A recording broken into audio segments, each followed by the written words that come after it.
This one is called JC Staff, the most controversial anime studio. Is it actually the most controversial? I haven't been around to keep track of anime studios and their controversies, but the most recent controversies that I've been hearing more of is from like MAPPA and their, working conditions, as that kind of, started to pop off during the height of Jujutsu Kaisen, Shibuya incident. What else? I mean, 8-bit studios were memeing on a lot recently, right? Due to like Blue Lock and stuff.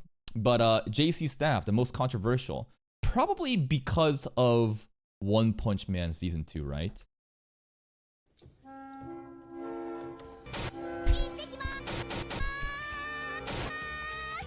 Anime Very relevant trending meme format. Subtle cues. studios is a very interesting topic because people are stupid. There's a level of nuance that most viewers can't really comprehend.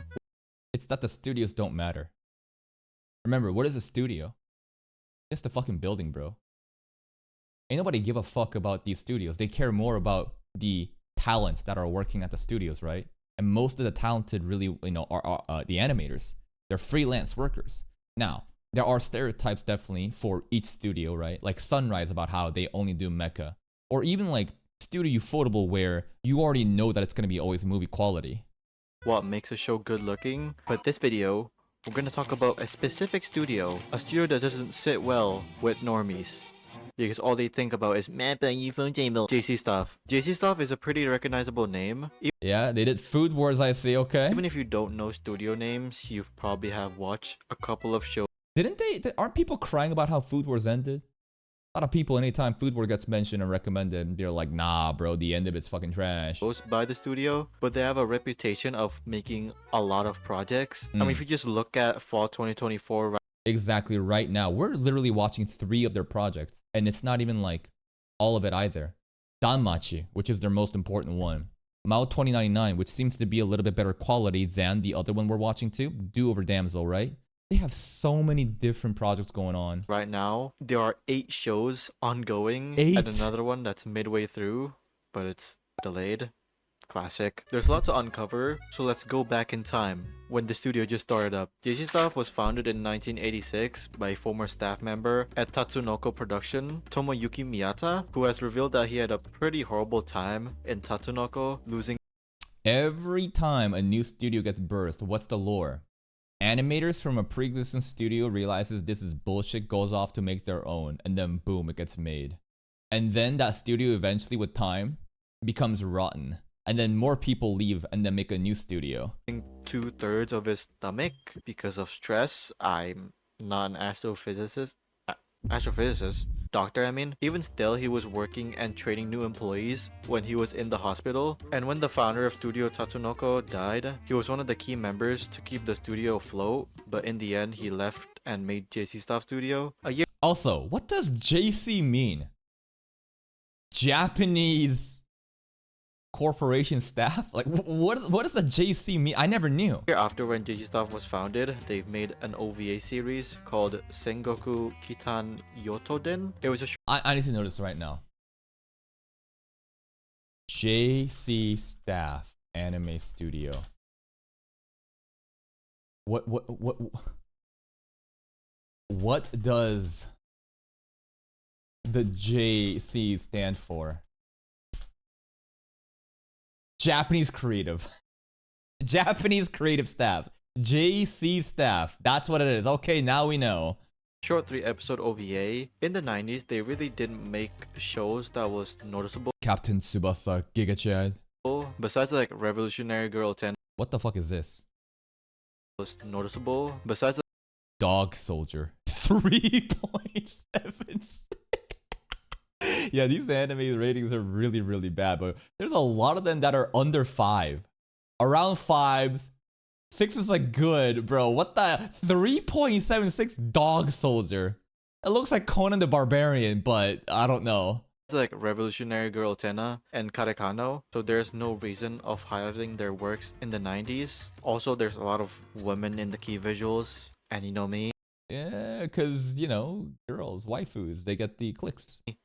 I hate women. Then in the 2000s was when JC stuff was on the map, with shows like Sakuga no Sana, Jiro no Tsukaima, Azumanga Daioh, Index, Toradora, Railgun. Tawara series, and a Yeah. lot more. Also, these three projects had a string effect of popularizing modern tsunderes, you can say. I'm not saying like they created tsunderes. Asuka and Lum was one of the first tsunderes in anime. But like JC stuff went on to make a lot of animes where tsunderes were very popular, and therefore they kind of like built that up.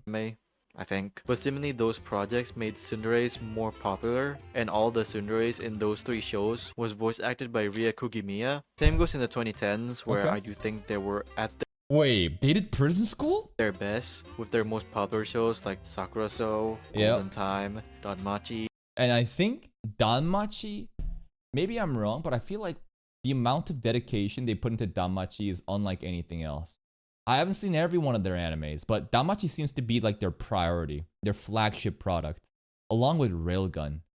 Railgun and Danmachi, the quality that exists there seems to, like, it just seems to override everything else. Maybe like Sakuraso is really good too, right? But the level of glaze they have for Danmachi is on another level.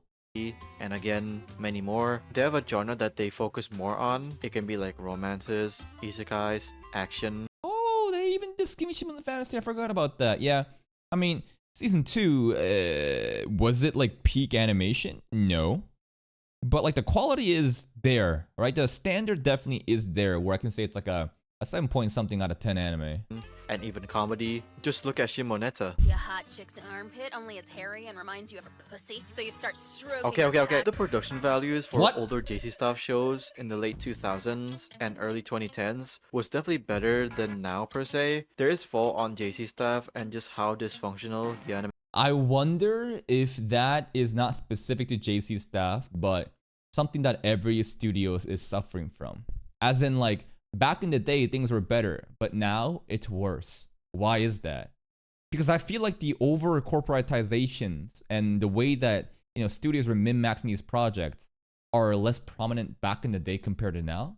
Corruption and greed and, you know, production committees trying to maximize profits probably wasn't as bad in the past. Therefore, the quality across the board seems to be better of past animes compared to modern on average, is an assumption that I have. industry is today compared to back then. More shows are being made and the talent is spread thin. Same goes with JC Staff's philosophy of 2.5D. picking too much projects than they could handle. I don't know if it was the same back then, but I mean, I could count it how many shows they made each year, but I'm lazy. Let's go to Google. People Okay. also ask, is JC Staff good animators? Are there good animators at JC staff? I don't know. It changes, right? Let's talk to JC Staff. Are you Okay. good at animating? They're all right. Yeah. Wow. Thank you, building. Their shows were more consistent. Thank you, building. You remember, a studio is simply a building, and talent comes and goes. And maybe you do have established, you know, talent that stays for a long time. But most of these dudes that are at the top of their games are freelancers, and freelancers goes on to different projects where elite talent exists. So, yeah. Anyways, here's Railgun.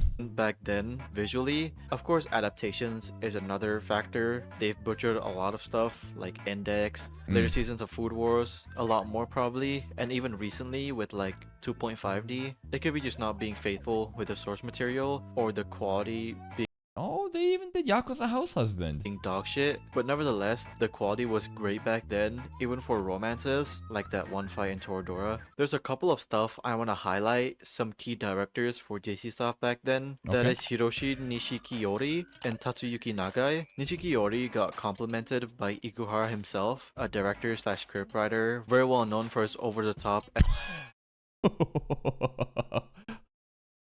The amount of booty jiggle there. You see the booty jiggle? What the hell is this very thing? well known for What the hell is this animation? What is this thing? Hold up. It's like a kappa.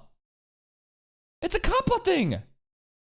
What the hell is this Kappa so cheeked up Well for? known for his over-the-top and intricate shows with his unique/quirky style of storyboarding and directing, said that when Nishikiori was working on Revolutionary Girl Utena, his storyboards were the closest to Ikuhara. In JC stuff, he directed Azumanga Daioh, Index, and now still directing shows in the studio. The most recent one being Honey Lemon Soda, which is gonna air This I don't think we're gonna watch this, but yeah, this basically just socially awkward girl gets splashed with honey lemon soda from a bunch of pretty guy. It's just like awkward girl and a lot of handsome dudes. which is gonna air sometime next year. Tatsuki Nagai started only episode directing stuff in JC stuff, then got the opportunity to assistant direct a show called Maburahu? Okay. Mahoraga? Close Then got enough. main director roles with Hachimitsu to Clover 2, Toradora, and Railgun. He now mostly follows Okudamari a lot. If a show is scripted/series comp by her, he will likely be the director. And that's what I'm talking about, right? Industry connections and networks, strong bonds and talent, you know, knowing that other great talents exist and only working if that person exists. There's a lot of other directors like Atsuko Ishizuka, who directed Sakura So, with her distinct use of very vibrant/saturated in a good way color palettes and compositing. Kind of reminds me of like New Game No Life. No game, no game, no life. New game, no game, no life. Even when there's different people in that role, like Hane Yamata and No Game No Life, her ideas Yeah. Oh, there it is. There it is. That's exactly the reason. Because it's the same fucking person and their vision. philosophies doesn't get lost with her supervision. While even sometimes shows can look pretty generic, it can still look good compared to some shows that JC Staff is producing now. Additionally, Masayuki Nonaka, an amazing animator specialized in character acting, was an in-house staff member for JC Staff back then. Did a lot for shows like Sakura So or Golden Time, but now he mainly does freelance work, making And that's the thing, right? In-house workers, right? They may exist for a long period of time, but most people, when they get good enough, I think they all just turn into freelance. You can never really criticize a studio based on their past because talent is always coming in, going out. a name for himself. Talking about animators, let's go through the production line. Now, there is a Kanzaki? Kanzaki? Kanzaki. holy shit. There is a couple, but I'm just gonna highlight the more important ones. Yuji Matsukura was the animation producer for Bakuman, Zero no Tsukaima, and more. Shinichiro Kashiwada animated Shigofumi, Nabara no O, and the first seasons of Railgun and Index. Kashiwada was also the reason why Nozomu Abe, a person who usually worked for Shaft and the highlight animator now for Ufotable, did work on the 2-hour series. Now, That's why Railgun was so fucking good. We got an elite talent now exists at Ufotable that used to do Railgun. Now, the two more important Anipy in JC stuff now per se, Asushi Fujishiro was Anipy for Food Wars, Taiki K, One Punch Man Season 2, and some shitty isekais. This production line Smartphone keeps getting shit on so hard. is a hit or miss in terms of animation. Yeah, exactly. And like Index as well, right? I'm sure that person did not work on Index Season 3, but the earlier seasons of Index, I do think that the quality is there. They can make the shittiest looking shows, or they can make something good like Spellbladers. I'm talking Spellblade was good. Reign 7 Spellblade genuinely had great production value. It's just that the story kind of lost us after the whole introduction to revenge plot. Then we went into fucking biology and gender studies. but the quality, not the show, because when everything was revealed that our main character is something else, the Yeah. second half of the season was like, That's exactly what I'm talking about. This shit was a turning point. It was so good. And then what happened? All right, we hyped you up with the craziest reveal. Now, rest of the season is gonna be again gender studies and biology and forestry. Great, so much fun. second half of the season was like, although they can make some good looking stuff because the connections with some freelance animators like Kosuke Yoshida, Kazunori Ozawa, Yu Yoshiyama, and some in-house animators I'll talk about soon. Even in a high octane action show with only 6 months to produce 12 episodes, they can still pull something good, at least movement wise. Every other aspect was just pretty bad. compositing. Man, this is all season 2, huh? This is season 2 content. This is Tank Top Man fucking up Garo because Garo pulled up and, you know, was fucking up fucking Moomin Rider. This actually looks pretty decent.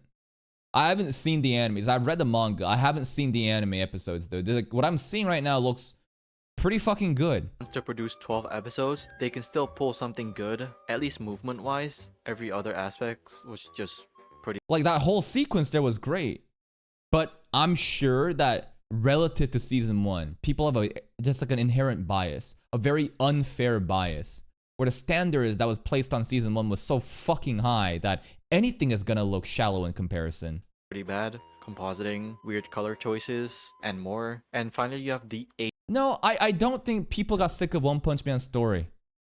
Because the Garo arc is one of the most greatest fucking arcs of One Punch Man. That's like the defining arc. Season 1 was a bunch of random bullshit, little self-contained arcs. It was fun.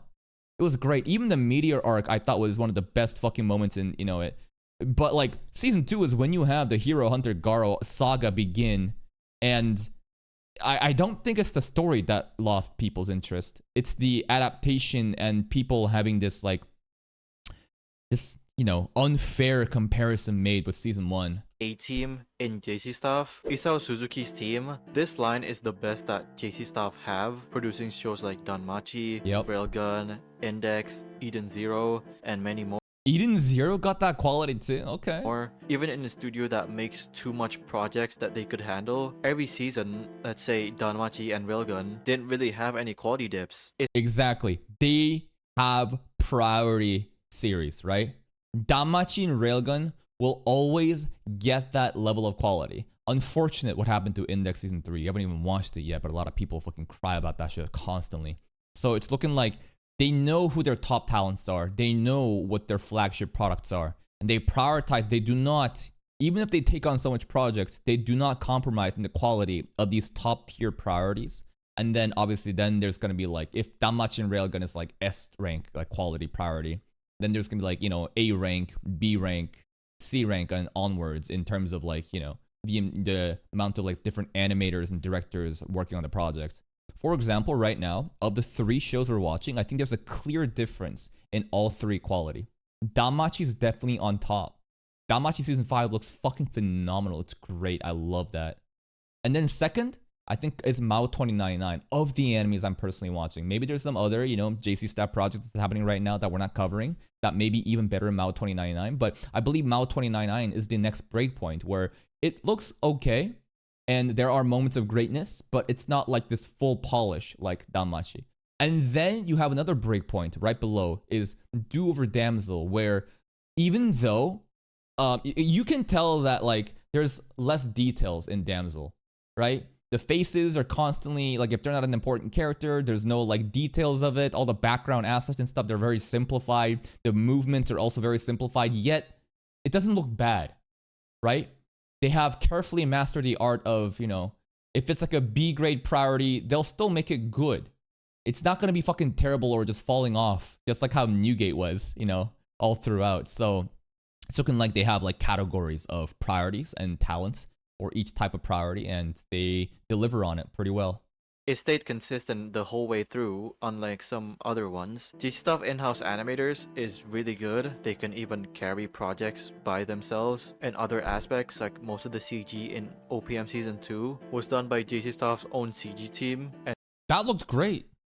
I think this is Elder Centipede, or, you know, there's a part where the Centipede is starts to fuck shit up and Middle Bat and Garo is there, but the animation there looked pretty good. Season 2 was done by JC Staff's own CG team and Studio Moe, and the final product looked really good even in a time crunch. Some in-house animators in JC Staff has definitely made a name for themselves. Kenichiro Aoki, Yuji Takagi, Yeah, and once you have more in-house staff being really good, now you're less dependent on the whole freelance stuff, and therefore the studio comparison to a building is less prominent, because the whole concept of a studio should be just treated as a building, because it's about the people who work there. And, you know, if there are just permanent, you know, in-house staff that are there for a long time, then you can kind of tell that, yeah, there is like an expectation from this studio, because you know they have in-house staff and less, you know, freelancers that will have some sort of consistency in their work. Kara Hashizune, Hiroshi Tomioka, Tepe Okuda, and some more. These couple of main action animators is the reason why most of their shows can still look very good, because they just don't make one-off appearances, they do a lot of animation and supervision. Kenichiro Aoki is that guy that can put a show on his back with the sheer amount of output he can do. In One Punch Man Season 2, he did upwards of 20 different cuts or even sequences. Half of them can be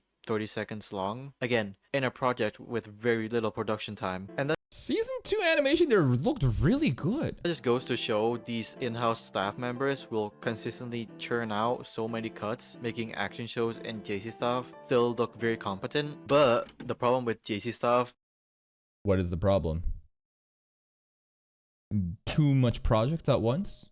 What? is the abundance of projects that they can pick up. Even for a big studio, they can't really handle all of it.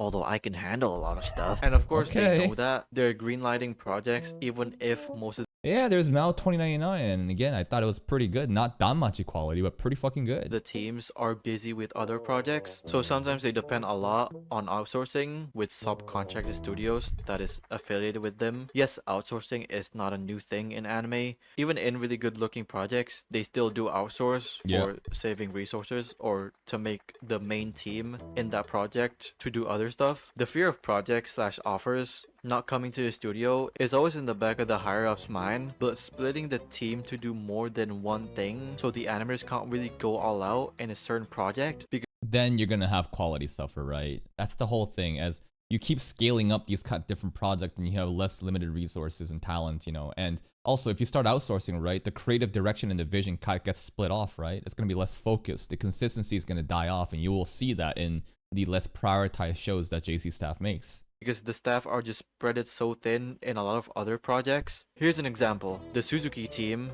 has Danmachi Season 5, Eden Zero Season 2, Fairy Tail, Tsukimichi Season 2. There's 4 projects that they're working on in less than a year, at least if you look at the air date. Yes, some of them might have done production, but it's by the same team working on all these shows. That's a pretty elite team.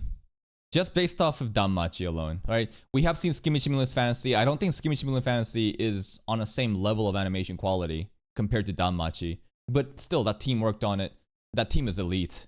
And that's not even including One Punch Man Season 3 that's still in production, and 2 of these projects being a consecutive 2-core anime. The main animators are just spread so thin, overlapping with all of them, so you can't really be surprised if there will be delays or just outsourcing episodes. Yes, the show still looks Wait, what? Is it wrong to try to find a hot spring in what? What the hell is this OVA? Season 3 OVA. Is it wrong to try to find a hot spring in Orario? Bath God Forever. Did we watch that? That's a Season 3 OVA. Season 3 was? Weene. Yeah. It was the Zenons. And Weene. Why the fuck? Why?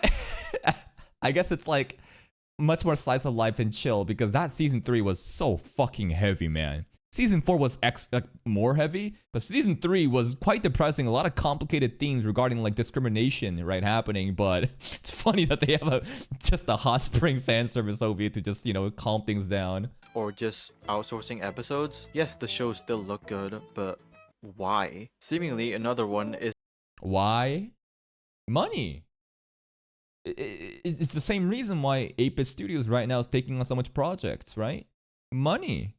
Because they're gonna sacrifice the quality of art to appease fucking, you know, the investors, the production committee, to fill the pockets of the corporate suits. So it makes sense to me, right? People taking on way too much and delivering mid adaptations, but at the end of the day, you know, min-maxing shit like that might be better than investing all your eggs in one basket and hoping that one project pops off with quality, right? So I think corporate suits are realizing that rather than going all out for one project like Frieden, let's just do fucking 20 shitty ones, and at the end of the day, the return on investment is probably safer and perhaps even better. Who knows? One Punch Man Season 2. JC Staff insisted that they want to do most of the work themselves with some freelancers and other factors. Even in a tight schedule, they still produce all the episodes beside one that is episode 8 with a good line of freelance animators that Looks really most good. of you know now. But to put a lot of the workload to the studio, they had to sacrifice High Score Girl, another show that was produced at the same time as OPM Season 2. High Score Girl was not supposed to be 3D, but with a lot of the resources and talent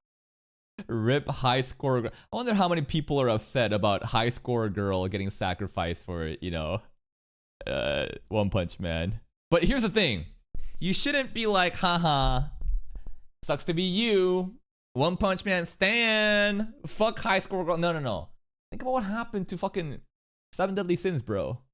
A1 Pictures decided to no high school. I mean, A1 Pictures decided to just give that shit to Dean, and Dean didn't even have the fucking resources to work on it. I feel bad for Studio Dean, low-key.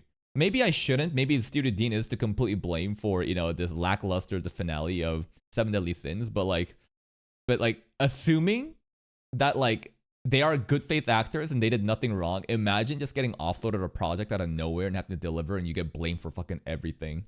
A1 Pictures got away. was not supposed to be 3D, but with a lot of the resources and talent put on OPM Season 2, they had to resort to 3D. Of course, there's also some bad apples in the studio. It's obvious that this abundance of projects being picked up is someone higher in the studio, or even worse, it's with the show The Way of the House Husband. It's What no happened? denying that JC Staff can make shitty looking shows. Don't point to my studio rankings, but this particular case is interesting, more so fucking stupid. Hey, this looks like Blue Lock. Still frames with impact lines happening to give the illusion of movement. If you've watched the show, you know that shit doesn't really move. Damn, look at that, bro. Sound effects. Speech bubbles being animated. Whoa. It just looks like colored manga panels. Dude, it's like the CGI ball. This is Blue Lock. Look at the hoop just moving with everyone still. It's like the CGI balls moving around. Well, it is. It's not a Blue Lock thing that the producer just wanted to make the anime look like the manga that also moves, at least in the God, that's crazy, bro. That's crazy. That's insane, the amount of leg motion there was. That wasn't even CGI there. The producer just wanted to make the anime look like the manga Look at that. also moves, at least in Holy. the first season. But in this case, it was a choice, not because of tight deadlines. It was a choice. Just a creative direction. They said, fuck it. We're gonna make the most non-animated anime possible. By choice. Bisexual. The producer of House What? Husband, which is someone in JC Staff's side, talked to Chiaki Kon, the director for the show, that he wanted to just make the show like the manga without movement and He just wanted to color the manga. He wanted to just color the manga and have it give a voice act over. Okay. just coloring it in. Chiaki Kon can't really say anything much because, the producers are the producer. So she just Alright. went with it, and in the end, the project was just a mess. It's also been said that this specific producer in JC Staff has a track record of producing these limited as moving projects. Why? There's a person that specializes in still frame animation? Why? Why is that person... Who's thought this is okay? This gotta be fucking bureaucracy and nepotism at its best. What the fuck is happening? Why is there a person that's intentionally specializing in no animation? Why? Because seemingly he has a hatred to 2D animation. Why are you even fucking working as an animator? Go away! When he literally works in an animation studio. Go fucking color manga! Grab a fucking crayon and fucking color manga instead, then why are you doing this? That does stuff in 2D. I don't fucking know. It's not the usual JC Staff That's approach bizarre. to shows, but it was just one single person's decision to just ruin an entire show. I hope this video gave you That's a better bizarre. insight on JC Staff, It rather than did. people clowning the studio just because of one project. Yeah, exactly, right? People have a very bad whenever they think JC Staff, they think like, oh, you fucked up One Punch Man, trash. You take on too many projects, they're mid, trash. But the more I watch JC Staff anime, the more I realize that, bro, this is really good. There's genuine quality there. They're talented. Plenty of in-house staff too. That's so talented. Of course, they work on too many projects, and At the end of the day, that's just corporate greed and people trying to milk as much money as possible while sacrificing art. But in terms of like their priority and their lack of compromise for elite projects like Railgun and Danmachi, and knowing some other like A, B tier than quality, right, which still looks really good like Mao 2099 and Do Over Damsel, JC Staff in my heart is way, way better than let's say 8-Bit Studios or The Answer Studio, both of which are making Blue Lock and Tower of God respectively right now. One Punch Man Season 2, or a very popular AniTuber that thinks that Railgun is the only good anime by them. Index Season 3, baby. Oh, I'm always here for Giggle Slander. SinChi, give it to me. A very popular AniTuber that thinks that Railgun is the only good anime by them. Stupid ass bitch. I can't really talk. Now, I don't know if that is, if it's him being sarcastic or not, but anytime there's Giggle Slander, I'm like, oh, what do you think about this? Everything about JC Stuff because I'm lazy. But if you guys like this video, leave a like. Yes, this video was great. It's very insightful, and you know, like again, my understanding of the anime industry is very limited. Even recently, I just realized that production committees are a thing, and that's the reason why these studios are taking on so much fucking project with, you know, limited, you know, resources and infrastructures, and why Blue Lock is the way that it is right now. But JC Staff in my heart, even if they have a couple L's, maybe many L's, I've seen the good, I've seen the bad, and I think overall, net positive. Here's a link to SinChi's video. Please go give him a like, sub to his channel if you haven't. I'll see you guys next time.